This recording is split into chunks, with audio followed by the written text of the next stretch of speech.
हाँ भाई, तो पिछले क्लास में हमने आहार नाल की संरचना को देख लिया था और आज की क्लास में हम आहार नाल की कार्य की यानी कि पाचन की कार्य की को देखेंगे।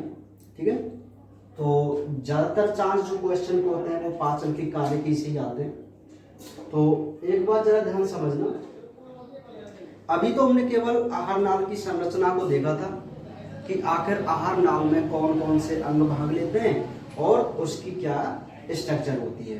ठीक है, तो अब हम देखते हैं पाचन की कार्य की।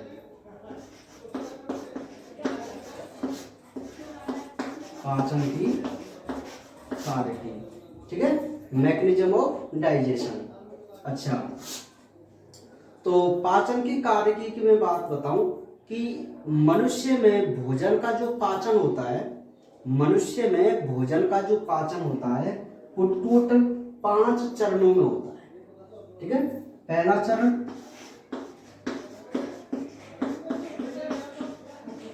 अंतर्ग्रहण, अंतर्ग्रहण इंजेक्शन।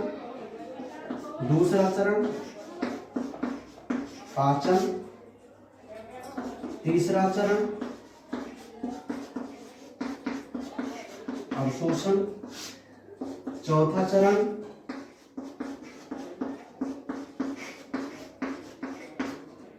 स्वांगीकरण और जो 5वां चरण होता है वह होता है बहिः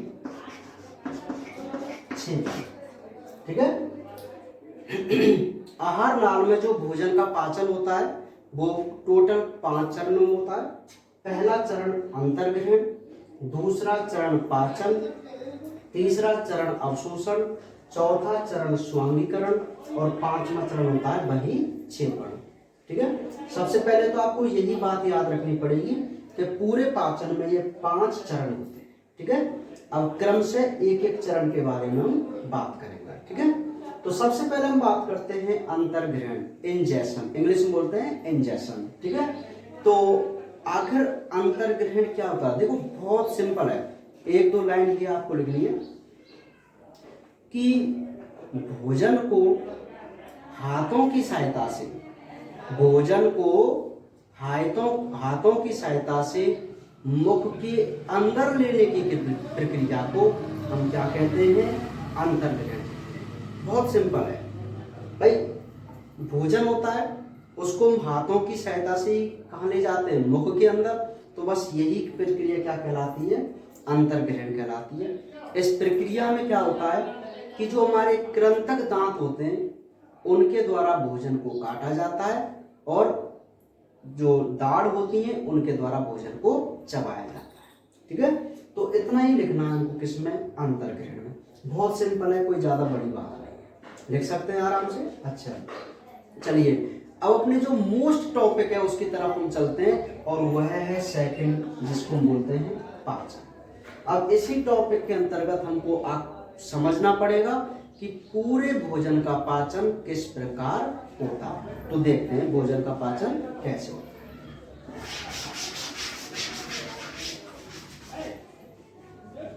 सुनिए, पाचन,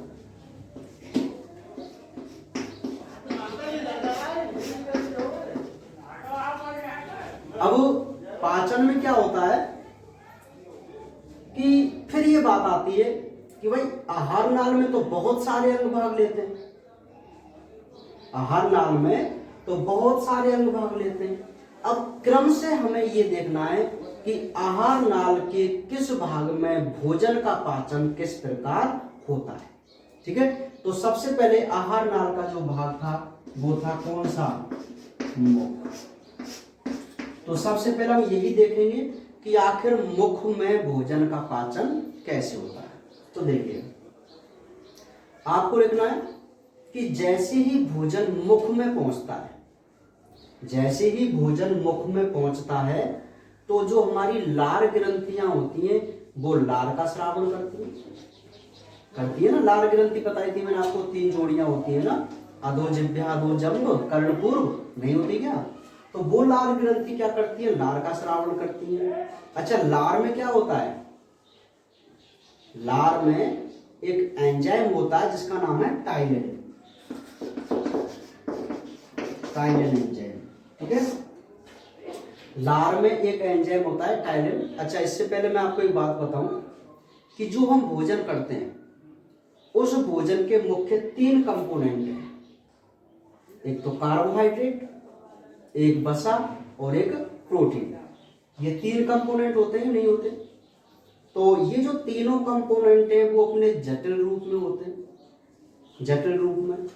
तो हमारे पाचन तंत्र का क्या मतलब होता है कि ये जो पाचन तंत्र है वो इन तीनों जटिल पदार्थों को एंजाइमों की सहायता से किस में परिवर्तित करेगा? सरल रूप में। ठीक है, और तो अभी हम स्टार्टिंग कर रहे हैं, तो हमारे जो जटिल पदार्थ हैं उनको हम क्रम से धीरे धीरे तोड़ते हुए जाएंगे और अंत में कौन से रूप में परिवर्तित कर देंगे? सरल रूप में। तो वहीं पर हमारा क्या हो जाएगा? पाचन कंप्लीट हो जाएगा।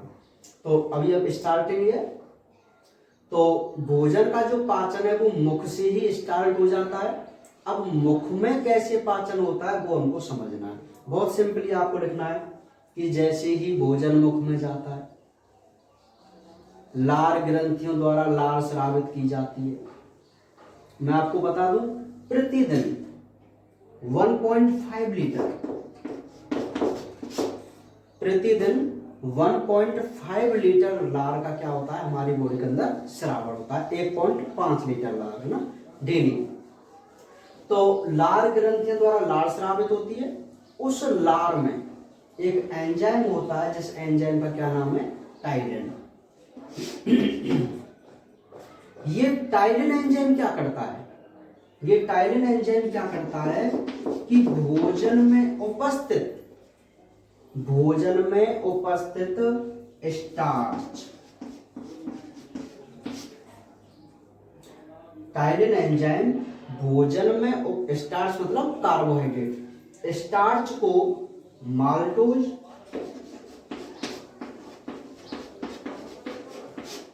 और डेक्स्ट्रिन, जो लार में स्टार्च टाइलिन एंजाइम होता है वो स्टार्च को माल्टोज और डेक्स्ट्रिन में क्या कर देता है? चेंज कर देता है। तो ये पाचन स्टार्ट हुआ कि नहीं हुआ? तो आप एक बात को नोट करना कि मुख में केवल कार्बोहाइड्रेट का ही क्या होता है? पाचन होता है। 3 कंपोनेंट मैंने आपको बताए थे, कार्बोहाइड्रेट, वसा और प्रोटीन। तो केवल मुख में कार्बोहाइड्रेट का ही पाचन होता है, ना तो प्रोटीन का होता है ना ही वसा का होता है। यहां से भी क्वेश्चन पूछे जाते हैं, मैं आपको बताऊंगा कि क्वेश्चन किस प्रकार आएंगे ना। अभी आप केवल आपको समझना है। तो आप देखिए, जब भी बात मुख में पाचन की जाएगी तो आप आराम से कर सकते हैं, नहीं कर सकते? कैसे करेंगे? आप लिखेंगे कि जैसे ही भोजन मुख में पहुंचता है, लार ग्रंथियों द्वारा लार स्रावित की जाती है, उस लार में टाइलिन एंजाइम होता है। लिख सकते हैं। फिर नेक्स्ट पॉइंट में आप लिखेंगे कि टाइलिन एंजाइम भोजन में उपस्थित स्टार्च को माल्टोज और डेक्सिनेज या डेक्स्ट्रिन में चेंज कर देता है।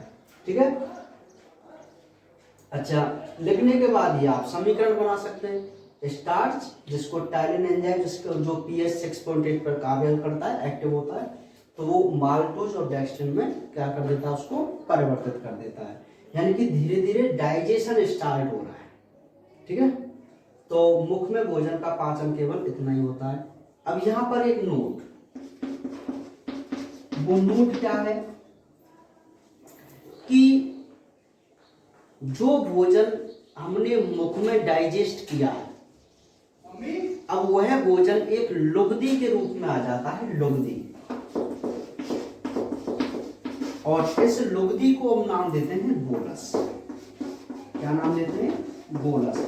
मेरी बात पर जरा गौर करो भाई। जो भोजन आपने मुख में चबा लिया तो उसका थोड़ा सा डाइजेशन हो गया, तो उस भोजन को मतलब चबे हुए भोजन को हम क्या नाम दे सकते हैं? बोलस नाम दे सकते हैं। ये 1 नंबर का क्वेश्चन बन जाए कि भाई बोलस क्या है। तो आप सिंपली लिखेंगे कि मुख में पाचन के बाद जो भोजन की लुगदी होती है या जो भोजन होता है उसको हम क्या नाम देते हैं? बोलस नाम देते हैं। क्लियर है? तो आप मुख में पाचन समझ में आ गया कैसे होता है? बहुत सिंपल है। कि मुख में लार ग्रंथियां लार स्रावित करती हैं, जिसमें टाइलिन एंजाइम होता है जो स्टार्च को किस में बदल देता है, माल्टोज और डेक्स्ट्रिन बदल देता है। और इस भोजन को क्या नाम दे देंगे, बोलस नाम। क्लियर है? तो ये तो बात हुई हमारी किसमें, पाचन की, मुख के बारे में। ठीक है, नेक्स्ट ग्रसिका। अब नंबर ग्रसिका का आता है। तो मैं आपको पहले ही बता चुका हूं कि ग्रसिका का कार्य पाचन का बिल्कुल भी नहीं होता है, ये केवल भोजन को मुख से कहां पहुंचाती है, आमाशय तक पहुंचाती है। ठीक है, तो जो नेक्स्ट मोस्ट वन आएगा वह आएगा आमाशय।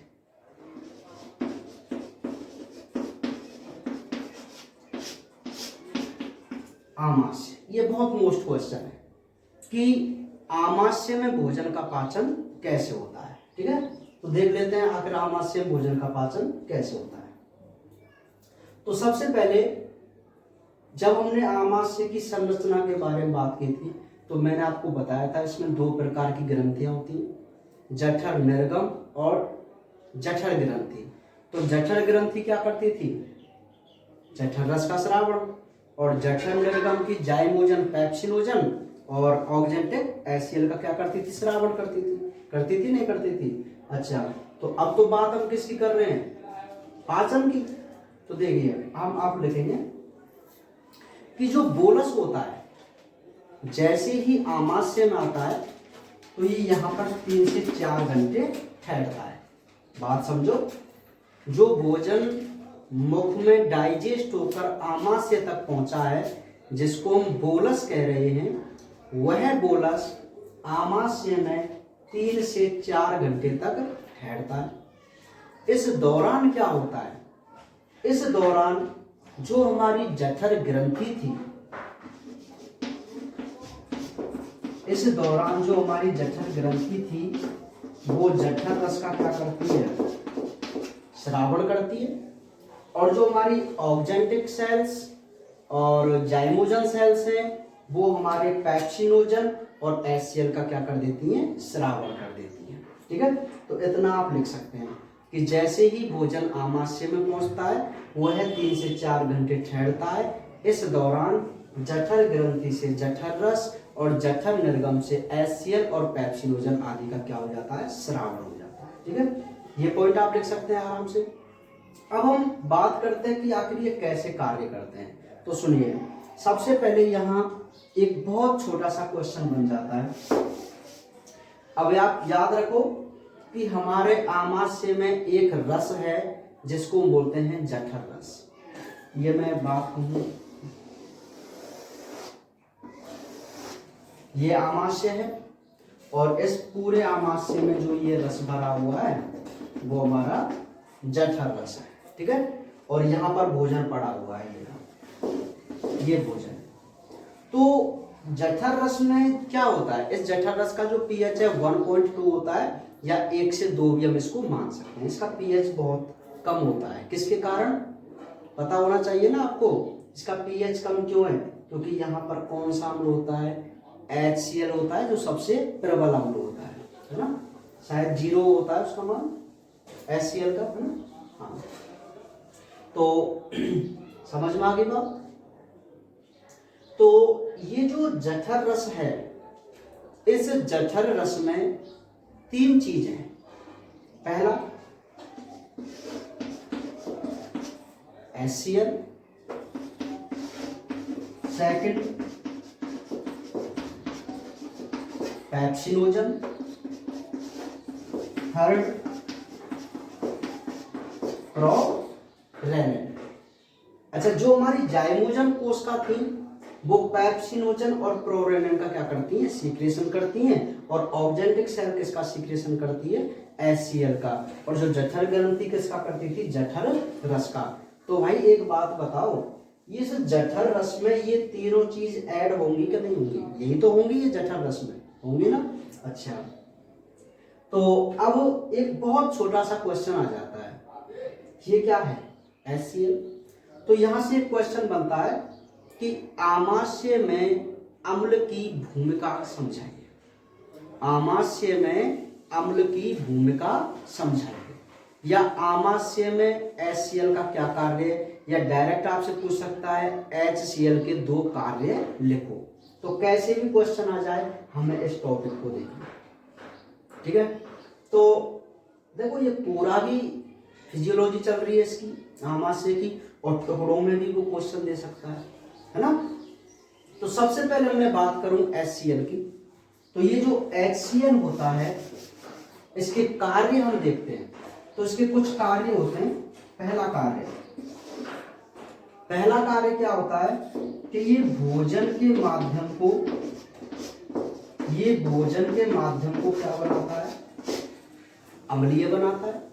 पहला कार्य HCl का, ये भोजन को कैसा बनाएगा, अम्लीय बनाएगा, ठीक है, फर्स्ट कार्य हो गया। सेकंड, बायोलॉजी में अगर किसी शब्द के आगे प्रो लग जाए, बात समझो, किसी शब्द के आगे प्रो लग जाए और या किसी शब्द के पीछे नोजल लग जाए, तो समझ लेना वह अपनी इनएक्टिव फॉर्म में है, यानी कि निष्क्रिय अवस्था में है। दोबारा समझो, बायोलॉजी के किसी भी शब्द में अगर प्रो लगा हुआ है आगे तो वो निष्क्रिय है, और पीछे क्या लगा हुआ है, नोजल, तो वो भी क्या है, निष्क्रिय। जैसे प्रोरेनिन, आगे क्या लगा हुआ है, प्रो, पेप्सिनोजन, पीछे क्या लगा हुआ है, नोजल। तो ये दोनों ही एंजाइम अभी कैसे रूप में है, निष्क्रिय अवस्था में। अरे भाई जब ये निष्क्रिय अवस्था में तो कोई कार्य कर सकते हैं क्या हमारे लिए, नहीं करेंगे। तो क्या होता है कि जो HCl होता है, HCl जो होता है वह है दोनों निष्क्रिय एंजाइमों को, पेप्सिनोजन को और प्रोरेनिन को क्या करता है, सक्रिय। तो निष्क्रिय को क्या करता है, सक्रिय। निष्क्रिय एंजाइम को क्या करेगा, सक्रिय में बदल देगा। अच्छा, सक्रिय में बदलते कैसे हैं, मतलब मैं आपको बताऊं, प्रो लगा हुआ है, प्रो को हटा दीजिए, नोजल लगा हुआ है, नोजल को हटा दीजिए, उन्हें उनके सक्रिय रूप आ जाएगा। जैसे प्रोरेनिन है तो वो किस में बदल जाएगा, रेनिन में। पेप्सिनोजन है तो वो किस में बदल जाएगा, पेप्सिन में। समझ में आ गई बात। तो दूसरा कार्य क्या है HCl का, कि वह निष्क्रिय एंजाइमों को, कौन कौन से, प्रोरेनिन और पेप्सिनोजन, उनको किस में बदल देता है, सक्रिय एंजाइमों में बदल देता है। तो ये HCl का सेकंड कार्य है, ठीक है। और जो HCl होता है वो भोजन में जो जीवाणु होते हैं, HCl हमारे भोजन के साथ जो जीवाणु आते हैं उनको क्या कर देता है, नष्ट कर देता है, ठीक है। भोजन के माध्यम को अम्लीय बनाता है, निष्क्रिय एंजाइमों को सक्रिय करता है, और भोजन के साथ आए हुए जीवाणु को नष्ट करता है। और चौथा कार्य इसका कि भोजन में जो कठोर भाग कैल्शियम का होता है, भोजन में जो कैल्शियम होता है उस कैल्शियम को भी ये पचाने का कार्य करता है, कौन, HCl, ठीक है। तो ये 4 मुख्य फंक्शन होते हैं HCl के। पहला कार्य, भोजन का माध्यम अम्लीय, निष्क्रिय एंजाइमों को सक्रिय करता है, जीवाणुओं को नष्ट करता है भोजन के साथ आए हुए को, और भोजन में उपस्थित कठोर कैल्शियम को अपघटित करता है। तो ये हमारे किसके कार्य हुए, HCl के कार्य हुए, ठीक है। इसकी ये अलग से क्वेश्चन बनता है, अगर उसने क्वेश्चन दिया कि आमाशय में अम्ल की भूमिका को समझाइए, तो आपको यही आंसर लिखना है कि आमाशय में अम्ल की भूमिका ये होती है, मतलब आप HCl के कार्य लिख दीजिए, वही अम्ल की भूमिका है। समझ रहे हो ना। अगर इसका ज्यादा सीक्रेशन हो जाता है तो में एसिडिटी हो जाती है, एसिडिटी जो होती है वो इसी के कारण होती है, इस HCl का श्रावण ज्यादा होने लग जाता है, ठीक है।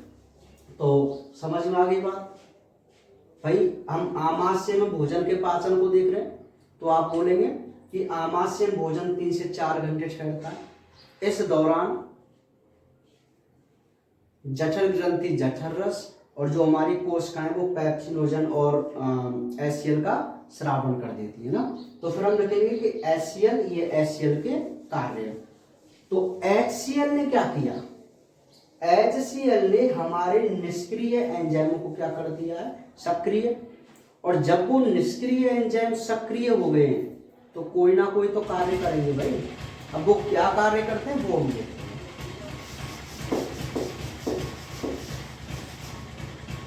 देखो सबसे पहले क्या हुआ कि जो हमारा पेप्सिनोजन था,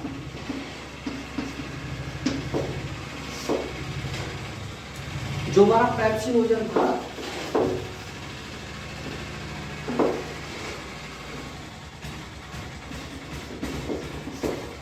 पेप्सिनोजन HCl की प्रेजेंटेशन में सक्रिय पेप्सिन बदल गया। बात को जरा ध्यान समझना, पेप्सिनोजन जो था वो HCl की उपस्थिति में किस में बदल गया, पेप्सिन में। अब जब ये सक्रिय हो गया तो कोई ना कोई कार्य करेगा। तो ये क्या करता है, भोजन में उपस्थित प्रोटीन को, पॉइंट नोट करना, भोजन में उपस्थित प्रोटीन को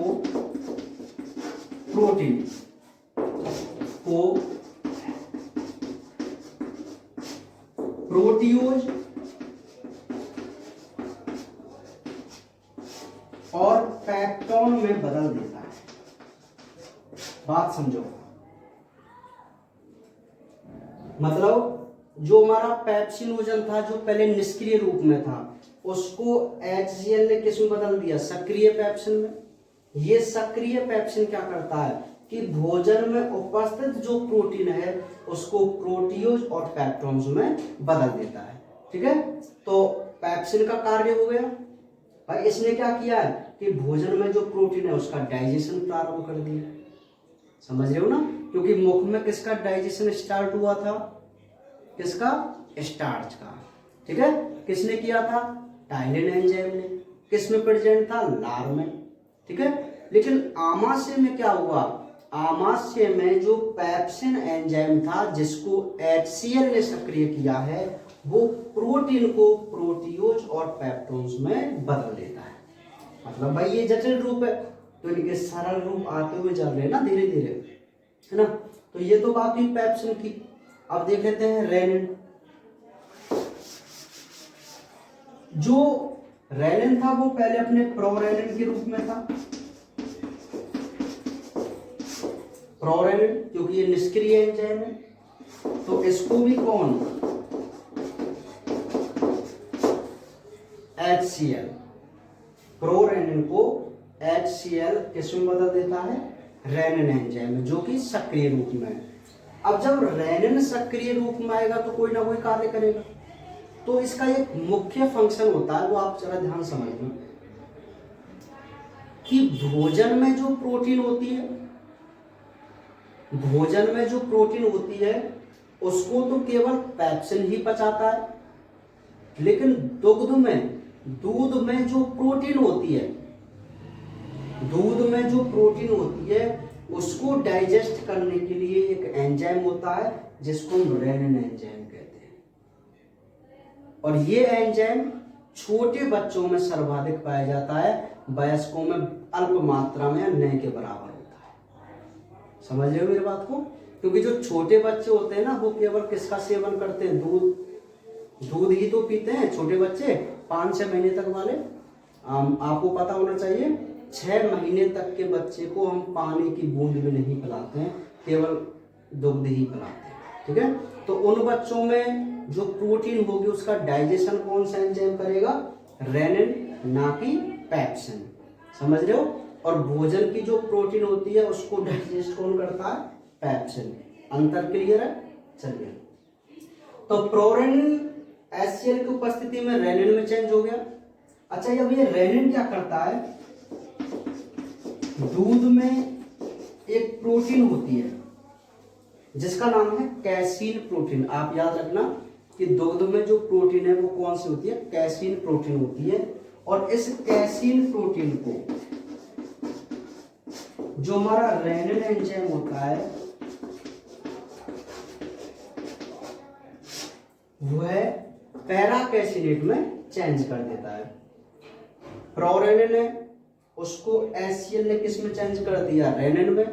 रेनिन सक्रिय फॉर्म में है तो रेनिन क्या करता है, छोटे बच्चों में जो दुग्ध की प्रोटीन होती है कैसीन, उस प्रोटीन को पैरा कैसिनेट में बदल देता है। मैं ये कहूँ एक दही के रूप में बदल देता है। ठीक है, आपको पता होना चाहिए कि जो दही होती है उसका डाइजेशन दुग्ध की अपेक्षा बहुत जल्दी होता है। ठीक है, क्योंकि जो दुग्ध होता है ना उसको भी आगे चलकर दही में चेंज करना पड़ता है आमाशय में जाकर। ठीक है, पैरा कैसिनेट वही फॉर्म होती है दूध की दही वाली। तो अभी हमने देखा कि जो हमारा आमाशय है, आमाशय उसमें HCl, पेप्सिनोजन और प्रोरेनिन थे। HCl ने क्या किया, दोनों एंजाइमों को सक्रिय किया, तो दोनों एंजाइम सक्रिय हुए तो अपना अपना कार्य करेंगे। तो पेप्सिन क्या करता था, प्रोटीन को प्रोटियोज और पेप्टोन्स में तोड़ दिया, और रेनिन ने दूध की कैसीन प्रोटीन को पैरा कैसिनेट में बदल दिया। ठीक है, अच्छा एक छोटी सी बात और यहाँ पर ऐड कर रखी है RBSE बोर्ड ने कि भाई दुग्ध में जो वसा होती है, भाई दूध में वसा होती है, गाय के दुग्ध में कम वसा होती है और भैंस के दुग्ध में ज्यादा वसा होती है, और भेड़ ऊंट और इनके में और ज्यादा होती है ना। तो सुनिए,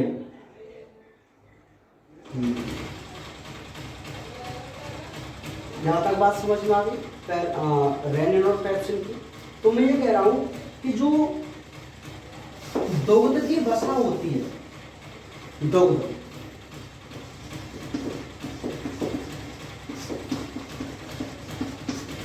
इस दुग्ध की वसा को भी डाइजेस्ट करने के लिए आमाशय में एक एंजाइम होता है, और उस एंजाइम को जठरीय लाइपेज कहते हैं। जठरीय लाइपेज यानी कि आमाशय से रिलेटेड शब्द होता है जठर, है ना। तो दुग्ध की वसा को, अच्छा एक लाइपेज जो एंजाइम है वो एकमात्र वसा को डाइजेस्ट करने वाला एंजाइम होता है लाइपेज। तो अगर मैं सिंपल लाइपेज लिखूं तो इसका मतलब ये हुआ कि अकेला लाइपेज तो केवल भोजन की वसा को डाइजेस्ट करता है, लेकिन मैंने यहाँ पर जठरीय लाइपेज लिखा है, इसका मतलब ये होना चाहिए कि ये केवल दूध की ही वसा को डाइजेस्ट कर सकता है, ना कि भोजन की वसा को। समझ रहे ना। तो दुग्ध की वसा को डाइजेस्ट करने के लिए जठरीय लाइपेज काम आता है, जो दुग्ध वसा को वसीय अम्ल और डायरेक्ट ग्लिसरॉल में बदल देता है। ठीक है, तो ये है हमारे आमाशय में भोजन का पाचन। नहीं यही बात समझ में। आमाशय में भोजन के पाचन की जब भी हम बात करेंगे तो आप बोलेंगे कि यहाँ भोजन 3 से 4 घंटे चढ़ता है। इस दौरान जठर ग्रंथि से जठर रस और जठर निर्गम से HCl और पेप्सिनोजन का स्रावण होता है। ठीक है, फिर आप हेडिंग लगाएंगे पेप्सिनोजन, या आप HCl लगा लिए पहले, और फिर आप लिखेंगे कि HCl ये कार्य करता है, जैसे भोजन के माध्यम को अम्लीय निष्क्रिय एंजाइमों को सक्रिय करता है, जीवाणु को नष्ट करता है आदि। ठीक है, फिर आप लिखेंगे कि पेप्सिनोजन जब HCl की उपस्थिति में सक्रिय रूप में आ जाता है तो भोजन की प्रोटीन को प्रोटियोज और पेप्टोन्स में बदल देता है। उसके बाद आप 2 समीकरण लिख सकते हैं। फिर आप एक लाइन छोड़ के लिखेंगे कि रेनिन जो प्रोरेनिन था वो भी एक्टिव हो जाता है। फिर आप 2 समीकरण उसके लिख सकते हैं और एक समीकरण इसका हो जाएगा। टोटल आपको इसमें 5 समीकरण लिखने पड़ेंगे, 2 पेप्सिन के, 2 रेनिन के और एक जठरीय लाइपेज का और एक HCl के कार्य। तो ये है हमारे आमाशय में पाचन। अब एक बात पे जरा आप गौर करो, शायद आपको नहीं पता लगा होगा कि मुख में प्रोटीन और वसा का डाइजेशन हुआ था क्या? नहीं हुआ। केवल किसका हुआ था? कार्बोहाइड्रेट का। और आमाशय में कहीं भी कार्बोहाइड्रेट का डाइजेशन हुआ है? नहीं हुआ। केवल किसका? मुख्य रूप से तो प्रोटीन का और अल्प मात्रा में वसा का। समझ रहे हैं? तो आप बात एक नोट करना कि कार्बोहाइड्रेट का पाचन मुख से प्रारंभ हो जाता है, जबकि प्रोटीन का पाचन कहाँ से प्रारंभ होता है? आमाशय से। ठीक है, तो ये बात मैं आपको समझाना चाह रहा हूँ।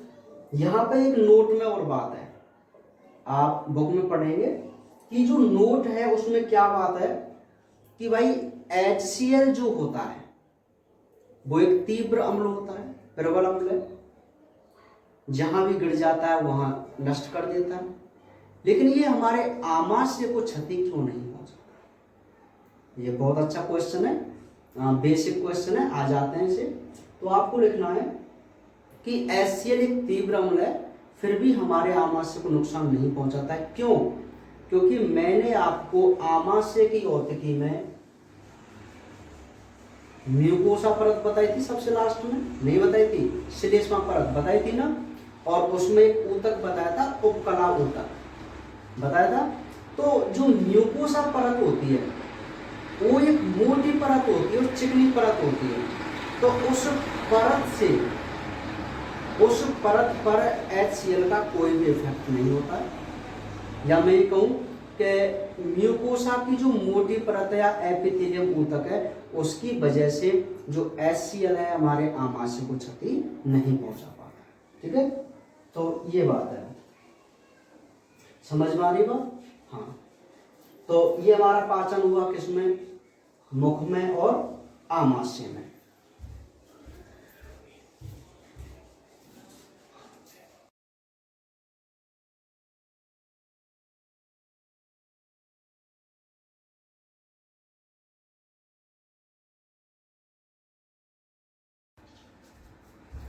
समझ में आ गई बात कि पित्तरस क्या काम करता है? अब जो नेक्स्ट बात करेंगे वो अपने अग्नाशय रस के बारे में बात करेंगे कि तो देख लेते हैं अग्नाशय रस कैसे क्या काम करता है। तो जरा ध्यान समझना।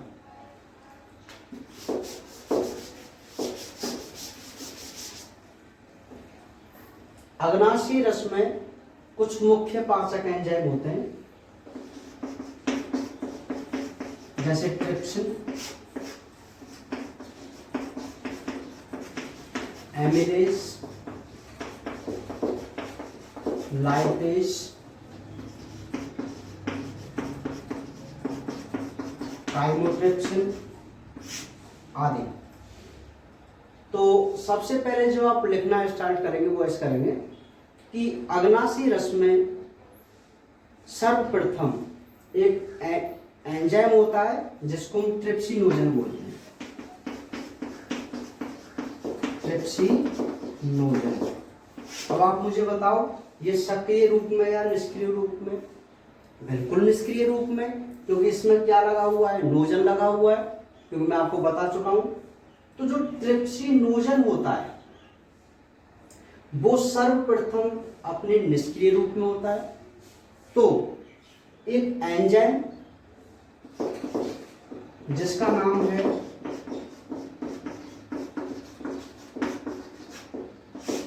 एंटेरोकाइनेज, याद रखना, एंटेरोकाइनेज एक एंजाइम है जो सबसे पहले ट्रिप्सिनोजन एंजाइम को सक्रिय रूप में बदलता है।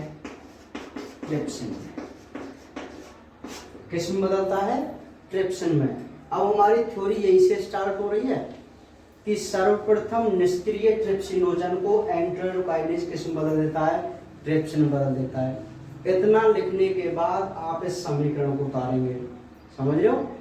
ट्रिप्सिनोजन और ट्रिप्सिन बदल जाएगा कौन से एंजाइम की उपस्थिति में?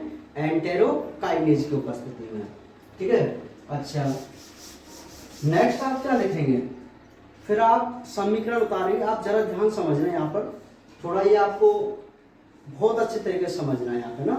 देखो इसमें अगर आप समीकरण ही बना देंगे वो भी आपके लिए बहुत काफी है। सुनिए,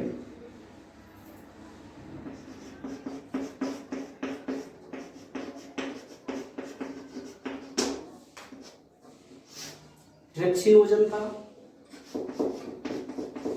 इसको एंटेरोकाइनेज ने किस में बदल दिया? सक्रिय ट्रिप्सिन में बदल दिया ना।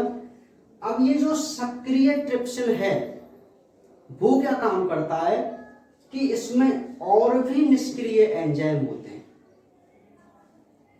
अग्नाशय रस में सबसे पहले एक ट्रिप्सिनोजन नाम का निष्क्रिय एंजाइम था। उस ट्रिप्सिनोजन एंजाइम को एंटेरोकाइनेज ने सक्रिय रूप में बदल दिया। अब ये जो सक्रिय ट्रिप्सिन है ये क्या काम करता है वो हम आगे देखते हैं। तो ये क्या काम करता है कि इसमें 3, एक तो काइमोट्रिप्सिनोजन,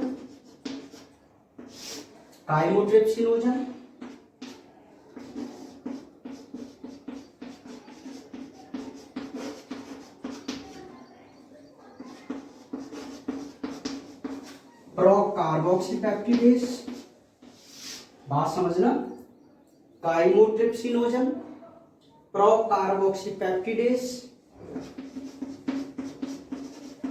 और प्रोएलास्टेज।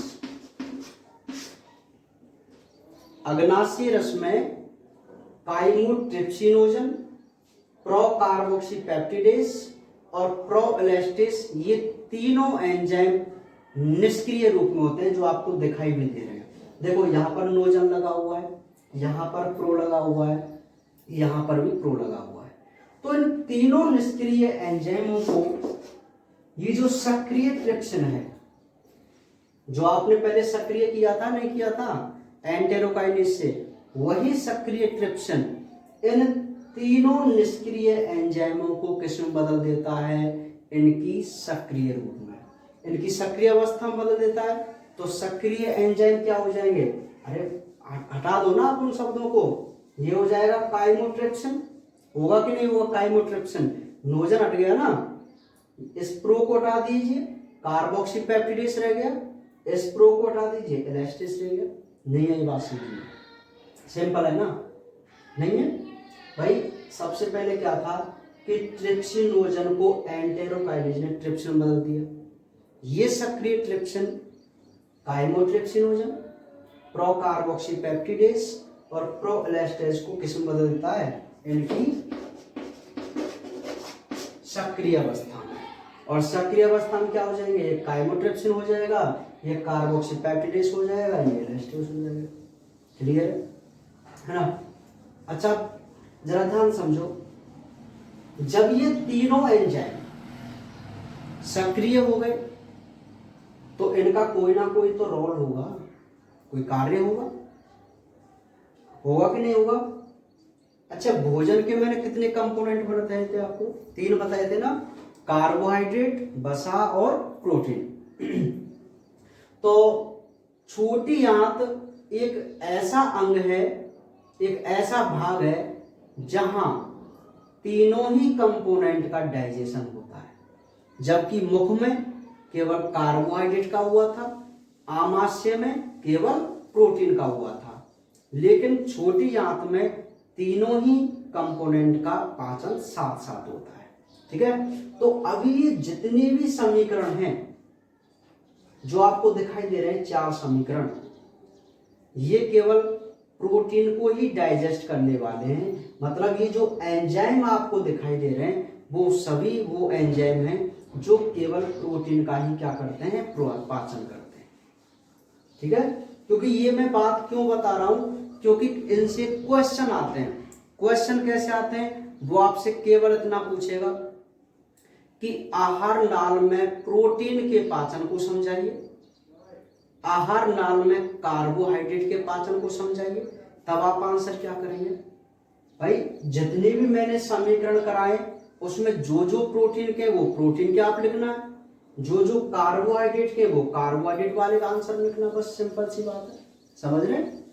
भाई प्रोटीन का पाचन आपसे पूछ रहा है तो आप मुख वाले समीकरण को थोड़ी लिखेंगे, मुख वाली बात नहीं करेंगे ना, आप आमाशय से स्टार्ट करेंगे, है ना? और जब वो कार्बोहाइड्रेट के बारे में पूछे तो आपको आमाशय के बारे में बिल्कुल नहीं लिखना है।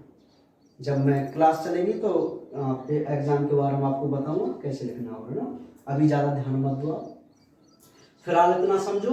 हम अग्नाशय रस पे चल रहे हैं और अग्नाशय रस में जो हमारा सबसे पहला एंजाइम था वो ट्रिप्सिनोजन था, जो कि निष्क्रिय रूप में था, जिसको एंटेरोकाइनेज ने किस में बदल दिया? सक्रिय ट्रिप्सिन में। और ये जो सक्रिय ट्रिप्सिन होता है वो अगेन 3 निष्क्रिय एंजाइमों को, काइमेट्रिप्सिनोजन को, प्रोकार्बोक्सीपेप्टिडेस को और प्रोएलेस्टेस को अपने सक्रिय रूप में बदल देता है। जब ये सक्रिय रूप में आ जाते हैं तो इनका कोई ना कोई कार्य होता है। वो कार्य क्या होता है? अब सुनिए, आमाशय में जो प्रोटीन का पाचन हुआ था आमाशय में, तो वो बताइए आप मुझे, प्रोटीओज और पेप्टोन्स तक हुआ था कि नहीं हुआ था? हुआ था ना भाई। आमाशय में जो पेप्सिन था उसने प्रोटीन को थोड़ा सरल रूप में परिवर्तित किया था ना। तो अब जो भोजन में प्रोटीन है वो तो इसी रूप में आएगी ना, ग्रेडी में नहीं आएगी, इसी रूप में तो आएगी। तो अब ये पदार्थ से स्टार्ट करेंगे हम, ठीक है। तो प्रोटीओज और पेप्टोन्स को सबसे पहला एंजाइम कौन सा था? इनका सीरीज आपको याद रखना है ना, क्रम।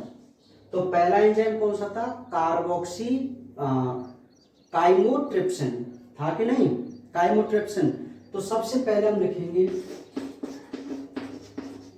कि जो हमारा काइमोट्रिप्सिन एंजाइम होता है वो प्रोटीओज और पेप्टोन्स को छोटे पॉलीपेप्टाइड में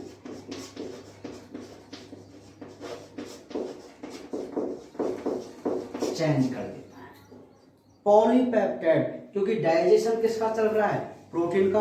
और प्रोटीन में कौन से बॉन्ड होते हैं? पेप्टाइड बंद होते हैं ना भाई। 2 अमीनो एसिड जो बंद बनाते हैं वो पेप्टाइड बंद बनाते हैं ना। और जब बहुत सारे पेप्टाइड बंद बन जाए तो उसको आप पॉलीपेप्टाइड नहीं बोलेंगे क्या? नहीं बोलेंगे? बोलेंगे, ठीक है। तो जो हमारा काइमोट्रिप्सिन है वो उसको पॉलीपेप्टाइड में चेंज कर देता है, ठीक है। हाँ, इसके बाद जो नेक्स्ट बात करते हैं कि जो हमारे छोटे पॉलीपेप्टाइड हैं, ये जो छोटे पॉलीपेप्टाइड हैं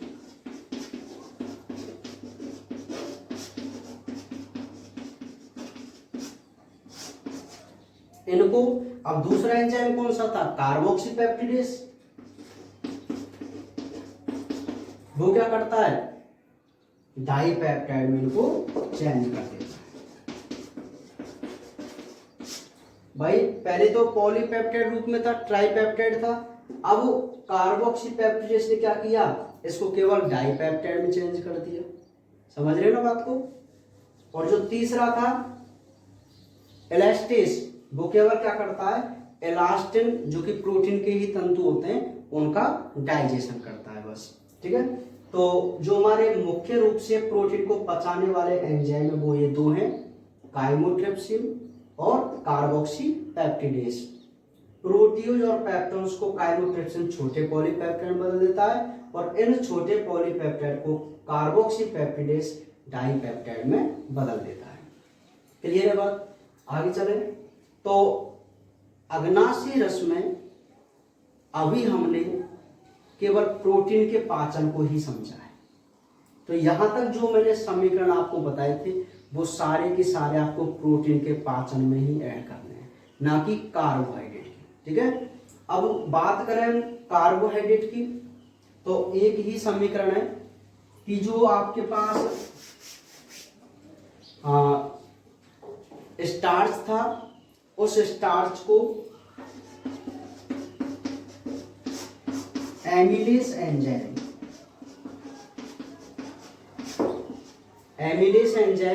डाइसैकेराइड में चेंज कर देता है।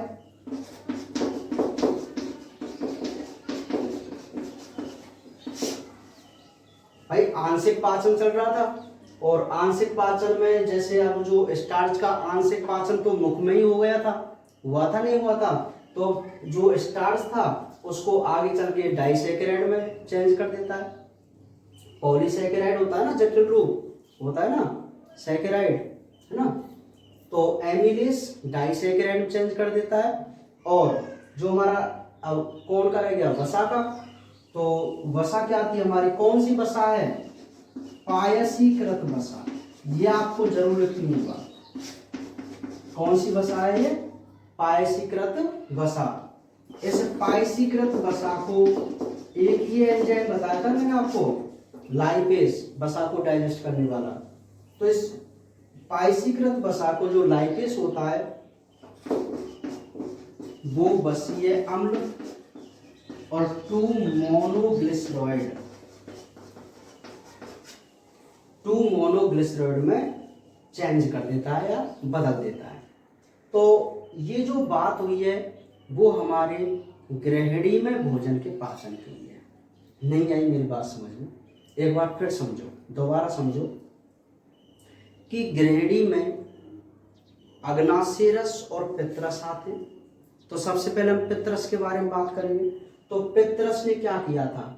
भोजन के माध्यम को क्षारीय बनाया था और वसा का पायसीकरण किया था। क्लियर है? फिर हम लिखेंगे अग्नाशय रस। अग्नाशय रस में हम लिखेंगे कि इसमें सर्वप्रथम ट्रिप्सिनोजन एंजाइम होता है जो एंटेरोकाइनेज की उपस्थिति में सक्रिय रूप में बदल जाता है। तो हम उसका समीकरण तो लिख देंगे आराम से, है ना। फिर आप लिखेंगे कि यह सक्रिय ट्रिप्सिन निम्न निष्क्रिय एंजाइमों को भी सक्रिय करता है। तो जो मैंने आपको 3 निष्क्रिय एंजाइम बताए थे, इधर आप निष्क्रिय एंजाइम को लिखेंगे काइमोट्रिप्सिनोजन, प्रोकार्बोक्सीपेप्टिडेज और प्रोएलेस्टेज, और ट्रिप्सिन उनको किस में बदल देगा? सक्रिय रूप में। उतना करने के बाद आप फिर लिखेंगे कि सक्रिय काइमोट्रिप्सिन प्रोटीज और पेप्टोन्स को छोटे पॉलीपेप्टाइड में बदलता है और कार्बोक्सीपेप्टिडेज छोटे पॉलीपेप्टाइड को किस में बदल देता है? डाइपेप्टाइड में बदल देता है।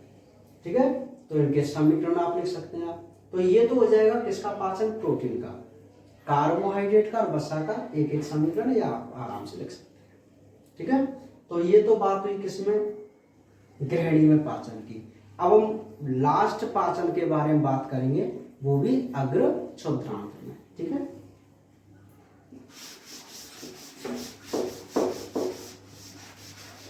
तो देखिए अग्र क्षुद्रांत्र में जो आंतरीय कोशिका थी वो आंतरीय रस का स्रावण करती है। समझ में आ रही बात? भाई यहां तो पित्तरस और अग्नाशय रस थी, लेकिन अग्र क्षुद्रांत्र में कौन सा रस होता है? आंतरीय रस। इस आंतरीय रस में कुछ पाचक एंजाइम होते हैं, और वो कौन कौन से पाचक एंजाइम होते हैं? सुक्रेज, माल्टेज, लैक्टेज, लैक्टेज भी लिख सकते हैं, लैक्टेज भी लिख सकते हैं ना, कुछ भी लिख सकते हैं आप।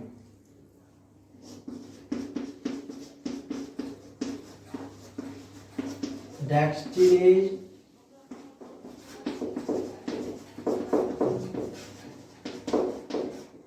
डाइपेप्टिडेज और लाइपेज। केवल आपको ये 6 समीकरण ही बताने उसमें, और कोई ज्यादा बात नहीं बतानी है। ठीक है, सुक्रेज, माल्टेज, लैक्टेज, डेक्स्ट्रिनेज, डाइपेप्टिडेज और लाइपेज। ठीक है, अब इनके समीकरण की अगर मैं बात करूं तो देखो, जैसे सुक्रेज है तो ये सुक्रोज पर कार्य करता है।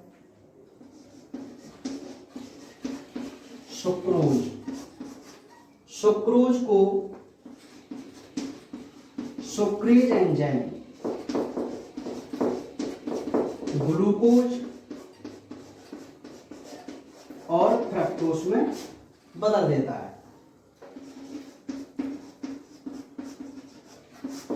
माल्टोज को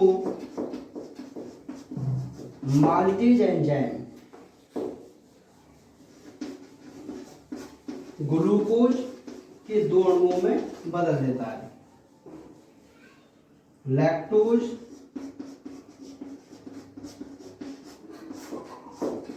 लैक्टोज को लैक्टेज एंजाइम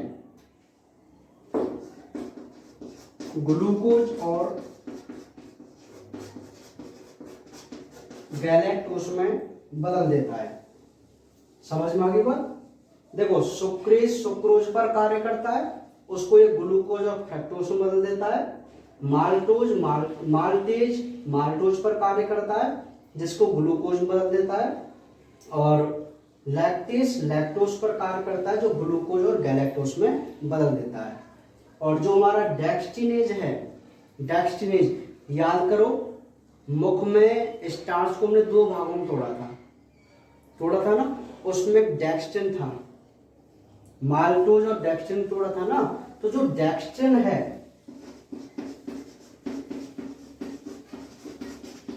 उस डेक्स्ट्रिन को, जो हमारा डेक्सटिनेज है वो किस में बदल देता है, ग्लूकोज में बदल देता है।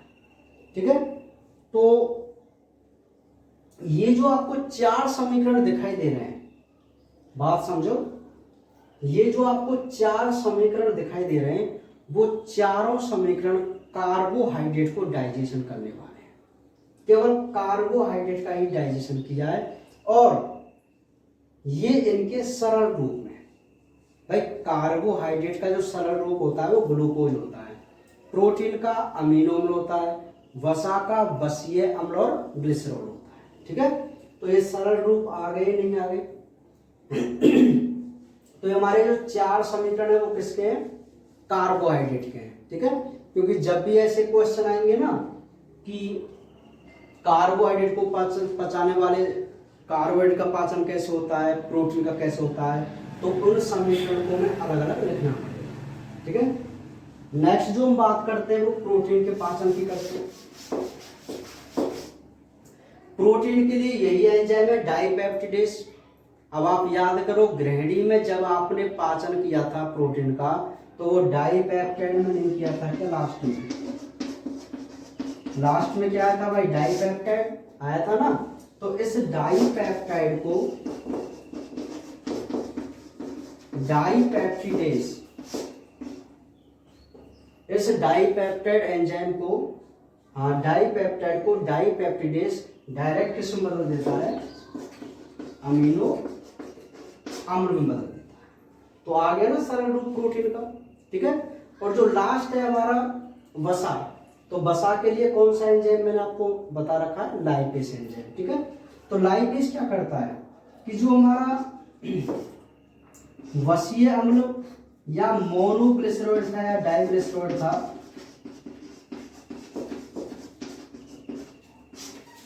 उसको ये डायरेक्ट वसीय अम्ल और किसमें चेंज कर देता है, ग्लिसरॉल में। समझ में आ गई बात। तो देखो, कार्बोहाइड्रेट का सरल रूप आ गया ग्लूकोज, प्रोटीन का आ गया अमीनो अम्ल और वसा का आ गया वसीय अम्ल और ग्लिसरॉल। तो यहां पर हमारे पूरे भोजन का क्या होता है, पाचन होता है। समझ में आ गई बात। कर सकते हैं आराम से, नहीं कर सकते हैं।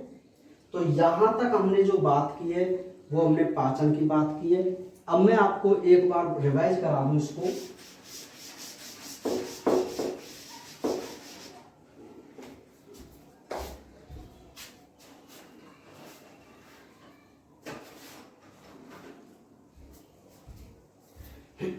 देखिए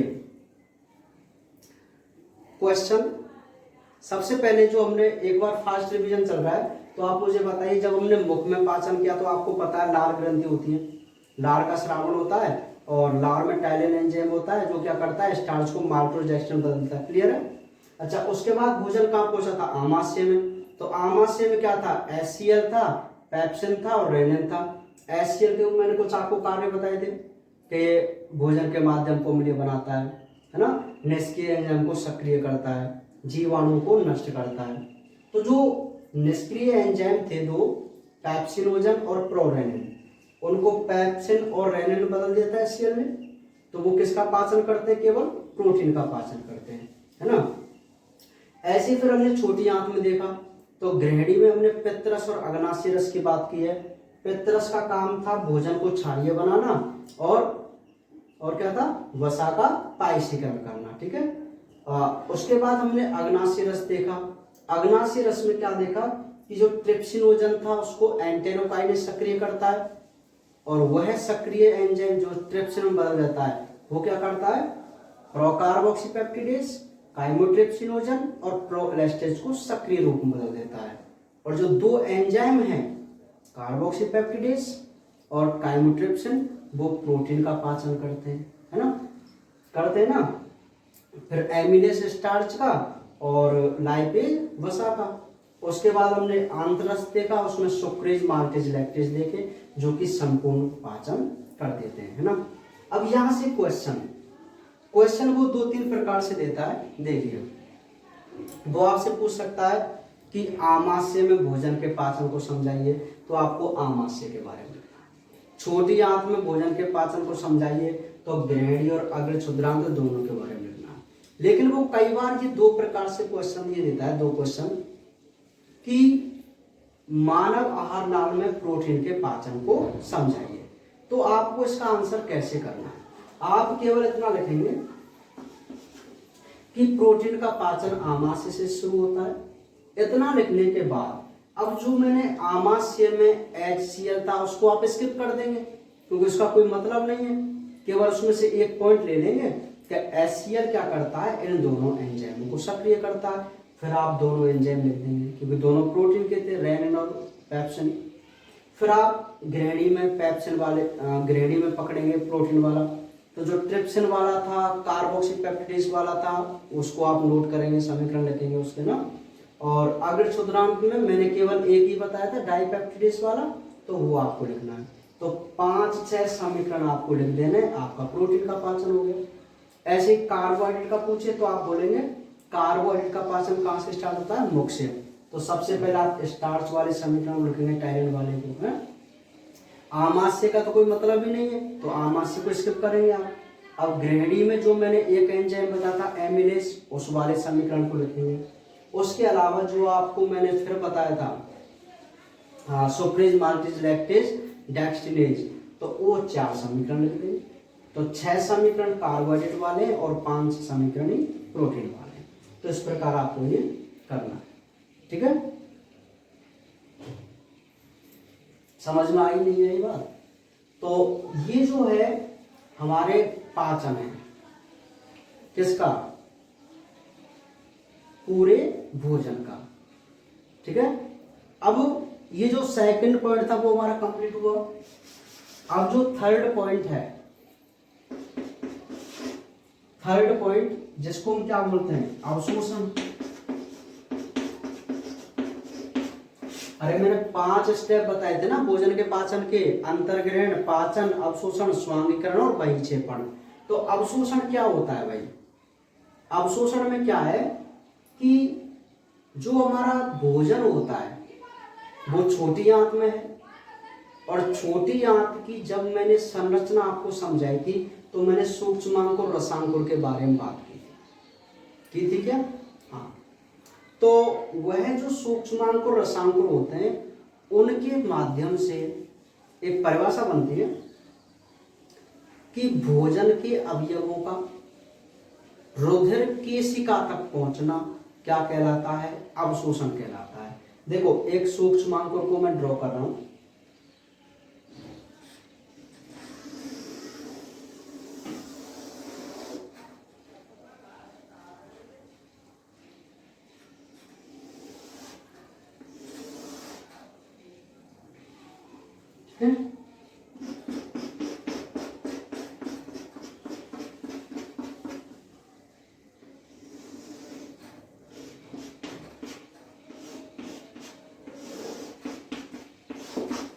देखो ये एक रसांकुर है जिसको हम बिलाई कहते हैं। ये हमारी धमनी शिरा हो गई यहाँ पर, ठीक है, धमनी शिरा। अच्छा, बीच में जो आपको दिखाई दे रही है इसको हम बोलते हैं लसिका वाहिनी, लसिका वाहिनी। और ये हमारे सूक्ष्मांकुर है जो आपको दिखाई दे रहे हैं, और ये पूरा क्या है, एक रसांकुर है ना। तो यहां से क्वेश्चन बनता है कि वसा का अवशोषण कैसे होता है, वसा का अवशोषण। ये क्वेश्चन आ जाता है कि वसा के अवशोषण को समझाइए। तो समझिए, जो वसा का अणु होता है, वसा वो जल विरागी होता है, मतलब जल से क्रिया नहीं करता है। अब वहां तो जल है भाई, छोटी आंत की जो दीवार है उस पर इस प्रकार की संरचना है, और जो अवशोषण की क्रिया होती है वो इन्हीं के द्वारा होती है, रसांकुरों के द्वारा। तो वो तो जल विरागी है, और यहाँ पर तो जल होता है, मतलब कायम होता है, मतलब तरल पदार्थ होता ही है। तो जो वसा के अणु है वो डायरेक्ट यहाँ तक नहीं पहुंच सकते, तो उनका अवशोषण कुछ विशेष प्रकार से होता है कि जो हमारे पित्त रस होता है तो उसमें पित्त लवण होते हैं, और वो पित्त लवण क्या करते हैं, इस वसा अणु के चारों ओर इस प्रकार व्यवस्थित हो जाते हैं, और एक संरचना बनती है, जिस संरचना को क्या कहते हैं हम, मिसेल कहते हैं। क्या कहते हैं, मिसेल। तो ये जो अब मिसेल है भाई, पित्त लवण ने वसा अणु को चारों ओर से घेर लिया, तो इसको मिसेल बोलेंगे। तो ये जो मिसेल है वो घूमती हुई, क्योंकि ये तो जलरागी होती है, वो घूमती हुई यहां तक पहुंच जाती है इसकी सतह के पास, और जैसे ही ये इसकी सतह के पास पहुंचती है तो जो केंद्र में जो वसा का अणु होता है भाई, वसा के जो अणु होते हैं ना वो अर्धपारगम्य झिल्ली से अंदर आराम से जा सकते हैं। और आपको पता है कि हमारे जो मनुष्य है या जंतु है उनकी कोशिकाओं के ऊपर कोशिका भित्ति तो होती नहीं, झिल्ली होती है, अर्धपारगम्य झिल्ली होती है ना। तो उस जैसे ही ये मिसेल इसके समीप आता है तो इसके अंदर से जो वसा का अणु है वो निकलकर कहाँ जाता है, लसिका वाहिनी में आ जाता है। तो ये इसका क्या हो गया, अवशोषण हो गया, किसका, वसा का। बहुत सिंपल है, आप जैसे इसको किताब पढ़ेंगे पूरी थोड़ी इसी प्रकार लिखो जैसे मैंने आपको बताई है कि ये जल विरागी होते हैं वसा के अणु, तो इनको पित्त लवण चारों ओर से घेर कर एक मिसेल बनाते हैं, तो इनके केंद्र में वसा का अणु जमा हो जाता है, और जैसे ही ये रसांकुर के समीप आती हैं केंद्र में उपस्थित वसा का अणु इनसे निकलकर लैक्टियल या स्तन्य या लसिका वाहिनी में चला जाता है। ठीक है, तो इसको बोलते हैं क्या, अवशोषण। क्लियर है बात। अच्छा, आगे चल के कई बार एक छोटा सा क्वेश्चन आ जाता है कि काइलोमाइक्रोन क्या है। ये जो वसा का अणु है जो कि अभी मोनोग्लिसराइड के रूप में है, मोनोग्लिसराइड है, तो ये क्या करता है, आपको याद होना चाहिए, आपने नाम सुना होगा एंडोप्लाज्मिक रेटिकुलम, अंतःप्रद्रव्य जालिका सुना है। दो प्रकार की होती है, एक तो चिकनी अंतःप्रद्रव्य जालिका और एक खुरदरी अंतःप्रद्रव्य जालिका। तो जो खुरदरी अंतःप्रद्रव्य जालिका होती है वो तो प्रोटीन का निर्माण करती है, लेकिन जो चिकनी अंतःप्रद्रव्य जालिका होती है ना वो इस वसा के मोनोग्लिसराइड को लेकर ट्राइग्लिसराइड में बदल देती है, जो कि उसका जटिलतम रूप होता है वसा का, ट्राइग्लिसराइड।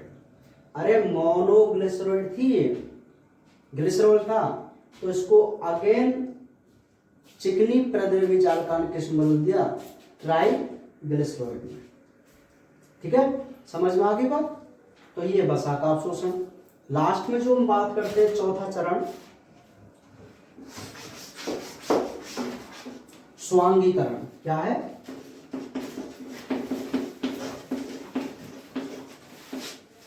स्वांगीकरण, असिमिलेशन। ये स्वांगीकरण क्या होता है भाई, कि जो अवशोषित पदार्थ जो भी रुधिर केशिका तक पहुंचे थे, उन पदार्थ अगर हमारी बॉडी के ऑर्गन्स के पास पहुंच जाएं तो इस प्रक्रिया को हम क्या बोलते हैं, स्वांगीकरण बोलते हैं। देखो बात को समझो, मान लीजिए हमारा जो ग्लूकोज है वो रुधिर केशिका तक पहुंच गया, रसांकुर के पास है। यही ग्लूकोज अगर हमारे ब्लड सर्कुलेशन से होकर हमारे शरीर के ऑर्गन्स के पास पहुंच जाए तो इस प्रक्रिया को हम क्या बोल देते हैं, स्वांगीकरण बोल देते हैं। ठीक है, तो लास्ट है हमारा बहिक्षेपण।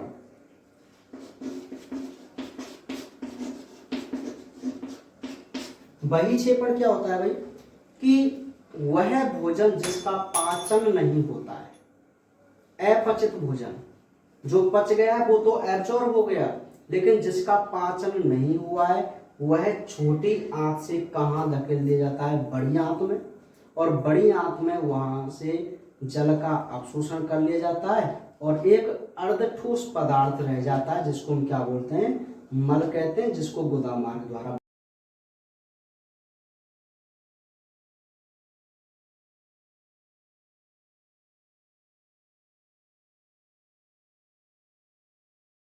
बाहर निकाल दिया जाता है। ठीक है, तो यहाँ तक जो हमारा है वो पाचन अर्थात जो हमारा 22 चैप्टर है वो हमारा कंप्लीट है।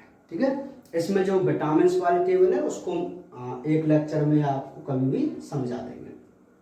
ठीक है, तो बहुत अच्छी तरीके से आप उसको रिवाइज करना है, मन लगाकर इसको पढ़ना है, क्योंकि 4 नंबर का बोर्ड में क्वेश्चन इस बार 100% इस चैप्टर से आएगा। ठीक है, थैंक यू।